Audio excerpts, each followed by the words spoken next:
BJP Trinamool আমার ভবিষ্যৎকে নষ্ট করেছে। আমার পরিবারের ছেলেমেয়ের ভবিষ্যৎ সুরক্ষিত করতে বামপন্থীরাই একমাত্র সম্বল। তৃণমূলকে একটা দূরবীন খুঁজে দেবো, মমতা ব্যানার্জিকে দূরবীন খুঁজে দেবো, ওনার দলের একটা সৎ নেতা উনি খুঁজে দেখান। এর থেকে বিরোধীদের উদ্দেশ্যে কি বলবেন? বিরোধীদের উদ্দেশ্যে আমাদের কিছু বলার নেই। আমাদের 50 দিন থেকে আমরা যে কথা বলেছি, বিজেপি তৃণমূল আমার ভবিষ্যৎকে নষ্ট করেছে, আমার বাড়ির ছেলে মেয়েদের পরিযায়ী করেছে। আজকে বিজেপি বলছে তারা অযোধ্যাতে মন্দির করেছে, আর রাম ঘরে আসবেন, ভালো কথা, রামজি তো ঘরে এলেন।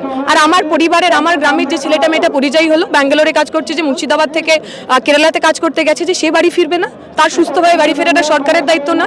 তাই আমরা বলছি আমার পরিবারের ছেলেমেয়ের ভবিষ্যৎ সুরক্ষিত করতে বামপন্থীরাই একমাত্র সম্বল। বিজেপির বিরুদ্ধে, তৃণমূলের বিরুদ্ধে আমাদের খোলা চ্যালেঞ্জ রইল।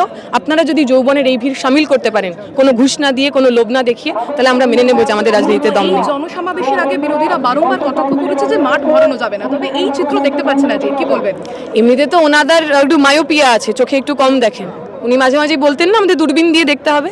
আমরা বলছি আমরা তৃণমূলকে একটা দূরবীন খুঁজে দেবো, মমতা ব্যানার্জিকে দূরবীন খুঁজে দেবো, ওনার দলের একটা সৎ নেতা উনি খুঁজে দেখান, এমন একটা নেতা খুঁজে দেখান যিনি চুরি, বাটপাড়ি, কাটমানি এসব খাননি, তারপরে না হয় কথা হবে।